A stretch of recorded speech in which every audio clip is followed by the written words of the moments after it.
Welcome back to our channel. నేను మీ వేదాని. నేనైతే ఈరోజు మా ఇంట్లో ఇలాగా ఎగ్ ఫ్రైతో చేసుకొని మీ ముందుకు వచ్చేసాను.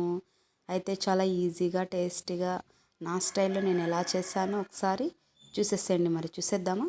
ముందుగా దీనికి కావాల్సినవైతే ఇలాగ చిన్నగా 3 పెద్ద సైజ్ ఆనియన్ 3 తీసుకోనండి, 4 ఎగ్స్ తీసుకోనండి, 3 చిల్లీ లాగా కట్ చేసుకోనండి.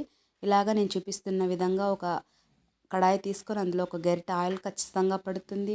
ఆయిల్ వేసుకున్న తర్వాత ఈ ఉల్లిపాయలు, పచ్చిమిర్చి, కరివేపాకు ఇలా వేసుకొని దోరగా వేయించండి. ఇలా వేయించినప్పుడే 1/2 టీ స్పూన్ అంతా పసుపు పొడి యాడ్ చేయండి. యాడ్ చేసిన తర్వాత ఇలాగ 4 ఎగ్స్ పగలకొట్టి అందులో వేయండి.